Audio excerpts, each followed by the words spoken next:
اس آیت کو ان جیسوں اور کئی آیات کو جن میں بتوں سے شفاعت کی نفی کی گئی ہے پڑھ کر اولیاء کرام پر چسپاں کر کے کہیں کہ دیکھو جی قرآن کہتا ہے کہ کوئی شفاعت کا مالک نہیں، اب یہی بتائیں جو بتوں والی آیات انبیاء علیہ السلام اور اولیاء کرام پر فٹ کرے، بھلا اس نے دین کی کیا خدمت کی ہے؟ بلکہ اس نے تو اللہ کے مقرب مقبول بندوں کی بہت بڑی بے ادبی اور گستاخی کی ہے، قرآن مجید کے ساتھ خیانت کا ارتکاب کیا ہے۔ بالکل اسی طرح کی خیانتیں کرنا یہود و نصارہ کا فعل ہے۔ بہرحال قرآن مجید سے ثابت شدہ امر ہے کہ اللہ تعالیٰ کے مقبول بندے شفاعت کے مالک ہیں۔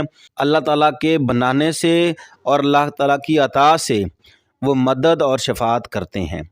آیت نمبر 18 اللہ تعالیٰ نے ارشاد فرمایا، پارہ نمبر 9 ہے سورۃ انفال، آیت نمبر، جب اے محبوب تمہارے رب فرشتوں کو وحی بھیجتا تھا کہ میں تمہارے ساتھ ہوں تو تم مسلمانوں کو ثابت رکھو۔ اس آیت مبارکہ میں یہ بات اظہر من الشمس ہے کہ فرشتے اللہ تعالیٰ کی اذن سے اہل ایمان کو ثابت قدمی دیتے ہیں، اور فرشتے بھی تو اللہ تعالیٰ کی عزت والے بندے ہیں، جیسا کہ فرمایا بلکہ فرشتے تو اللہ تعالیٰ کے معزز بندے ہیں۔ تو جب فرشتوں کی مدد توحید کے منافی نہیں تو انبیاء علیہ السلام اور اولیاء کرام علیہم رضوان کی مدد کیسے توحید و اسلام کے منافی ہو سکتی ہے؟ ہاں، جس کے دل میں ٹیڑھا پن ہو اسے ضرور مخالف نظر آئے گی۔ معلوم ہو گیا کہ اللہ کے مقرب بندے مدد الہی کے مظہر ہیں۔ حقیقت میں یہ مدد اللہ تعالیٰ کی ہی ہے، کسی غیر کی مدد سے نہیں، کیونکہ اصل مدد تو اللہ تعالیٰ کی ہے۔ اللہ کے مقرب بندے اس کے خدام و آلات و مظہر ہیں۔ آیت نمبر 19 اللہ تعالیٰ وحدہ لا شریک نے ارشاد فرمایا، پارہ نمبر 10 سورۃ توبہ، آیت نمبر 71۔ ترجمہ، مسلمان مرد اور مسلمان عورتیں آپس میں ایک دوسرے کے مددگار ہیں۔ اس آیت میں اللہ تعالیٰ نے اہل ایمان کو اہل ایمان کا مددگار فرمایا۔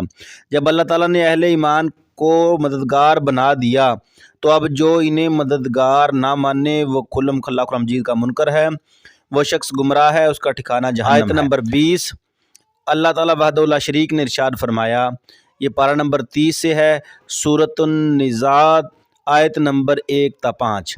ترجمہ، قسم ان کی کہ سختی سے جان کھینچیں اور نرمی سے بند کھولیں اور آسانی سے پھیریں، پھر آگے بڑھ کر جلد پہنچیں، پھر کام کی تدبیر کریں۔ مذکورہ آیت میں سے آیت نمبر 5 میں اللہ تعالیٰ وحدہ لا شریک نے ان فرشتوں کی قسم یاد فرمائی جو فرشتے دنیاوی امور کی تدبیر کرتے ہیں، یعنی دنیاوی امور ان کو تفویض کیے گئے ہیں۔ کسی شخص کی بارش، نباتات وغیرہ پر ڈیوٹی ہے تو کسی کی قبض ارواح پر وغیرہ، جیسا کہ اس کی تفسیر میں حضرت عبداللہ بن عباس رضی اللہ تعالیٰ عنہ سے منقول ہے کہ وہ فرشتے حضرت جبرائیل، میکائیل اور اسرافیل اور عزرائیل علیہ السلام ہیں۔ دیکھیے تفسیر ابن عباس صفحہ نمبر 633، مطبوعہ قدیمی کتب خانہ آرام باغ کراچی۔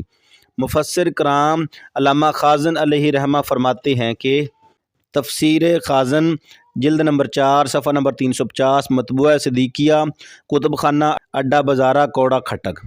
مذکورہ بالا عربی عبارت کا خلاصہ یہ ہے کہ دنیاوی امور کی تدبیر پر اللہ تعالیٰ نے 4 فرشتوں کی ڈیوٹی لگائی ہے۔ حضرت جبرائیل علیہ السلام ہواؤں اور لشکروں پر مقرر ہیں، جبکہ حضرت میکائیل علیہ السلام بارش پر برسانے اور نباتات پر مامور ہیں۔ حضرت عزرائیل علیہ السلام جانوں کے قبض کرنے پر اور حضرت اسرافیل علیہ السلام ان تمام پر اللہ تعالیٰ کا حکم لے کر نازل ہونے پر مامور ہیں۔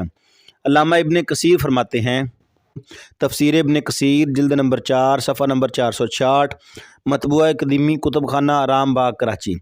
ترجمہ، فرمایا حضرت علی رضی اللہ تعالیٰ عنہ اور حضرت مجاہد اور ابو صالح اور جناب حسن اور جناب قتادہ اور جناب ربی بن انس نے اور صدی نے کہ اس سے مراد فرشتے ہیں۔ حضرت حسن نے یہ بات زیادہ بیان کی کہ وہ فرشتے اپنے رب کے حکم سے کام کی تدبیر کرتے ہیں، آسمان سے زمین کی طرف۔ علامہ قاضی ثناء اللہ پانی پتی علیہ رحمہ فرماتے ہیں، تفسیر مظہری جلد نمبر 10 صفحہ نمبر 187، مطبوعہ مکتبہ رشیدیہ سرکی روڈ کوئٹہ۔